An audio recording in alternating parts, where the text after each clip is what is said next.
Hi, my name is Dr. Charles, and the pretty lady next to me is one of my favorite patients, Lori. And between us is my dog, Dolce. Now, I've got somewhat of an unusual weight loss tip to share with you today. A tip that's been right under our noses our whole life.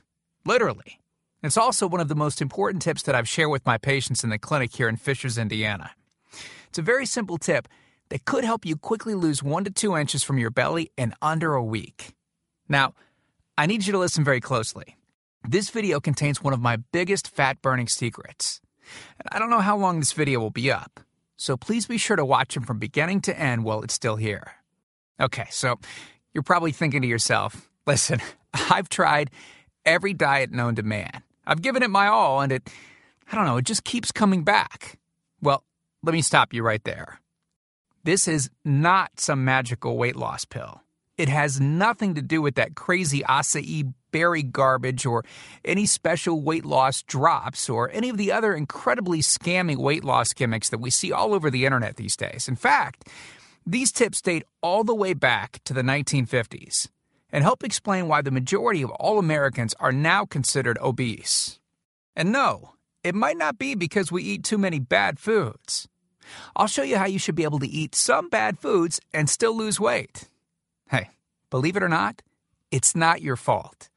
But before I get into the specifics, let me quickly tell you a little bit about myself. First of all, I'm a board-certified chiropractic physician, certified wellness practitioner, certified advanced nutritionist, speaker, author, have helped thousands worldwide. One more thing, before we go any further, let me tell you about someone that I'm extremely proud of, a patient of mine named Lori. Now, she was your typical working mom with 3 children to take care of. Yes, I said 3. Lori was my guinea pig at the beginning and helped me create this program. Now, she comes from a very poor line of genetics, obesity, diabetes, heart disease, etc. So I thought if this program worked for her, it might be able to help anyone.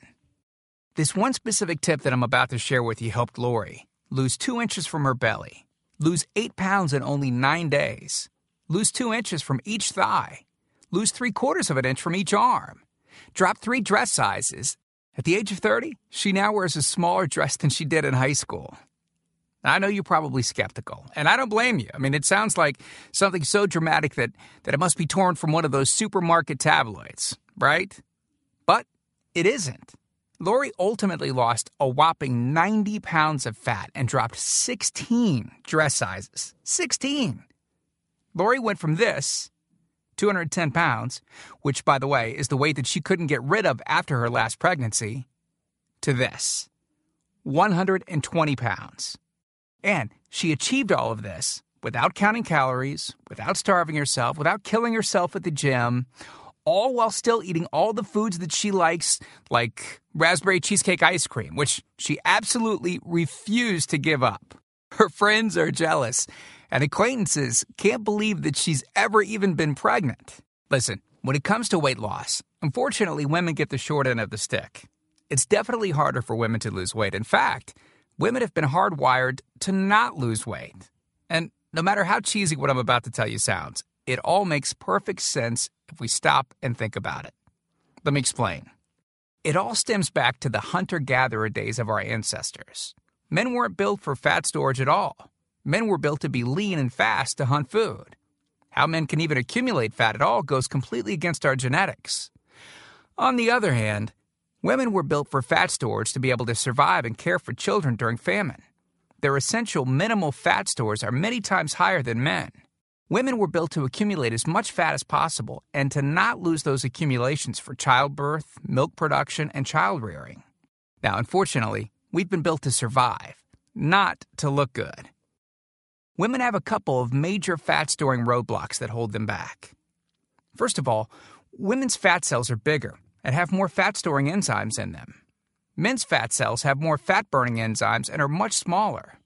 Women honestly do have a lot more working against them, which is why the steps I'll be outlining in this presentation work so well. Second, estrogen multiplies fat-storing enzymes, making them gain weight around their butt and thighs like it's an Olympic event. Darn those childbirth genetics. Third, crash dieting. It puts our bodies instantly into starvation mode, reducing fat-burning enzymes by up to 50%. Our bodies literally freak out.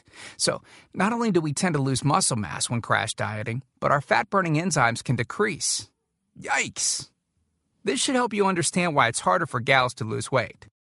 So, is it actually possible to overcome these silly genetics? Well, I've got some great news. You can, and I'm about to share with you one simple tip that can instantly boost your fat loss.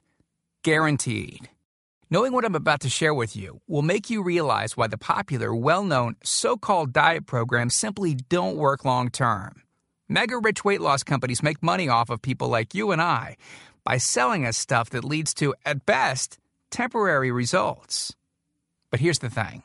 We don't need them in their expensive weight loss gimmicks to lose weight. What I'm about to share with you is key to actually being able to eat some bad foods and still burn fat. Okay.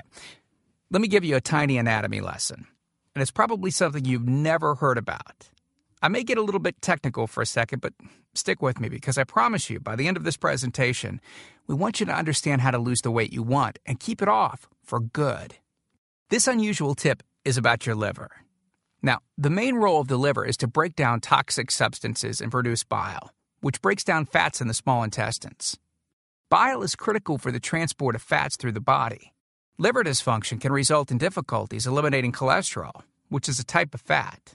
For those of us that consume large amounts of cholesterol, which is very common in American diets, liver dysfunction can be a very significant factor in weight gain. Now, if the liver does not regulate fat metabolism efficiently, weight gain tends to occur around the belly area, and a protuberant abdomen, also known as a potbelly, will develop. Another sign of an unhealthy liver can be a roll of fat under the upper abdomen.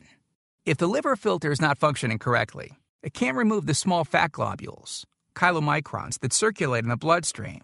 These extra chylomicrons can build up in other organs and in fatty deposits under the skin, which can lead to cellulite, which tends to be found in your butt, thighs, arms, and belly. It can be very difficult to lose this abdominal fat until the liver function is improved. That's one of the major reasons that the older we get, the fatter we get. So, what I'm basically trying to say is this. When your liver is clogged up with junk, it will be difficult to lose weight, no matter how much dieting and exercise you do.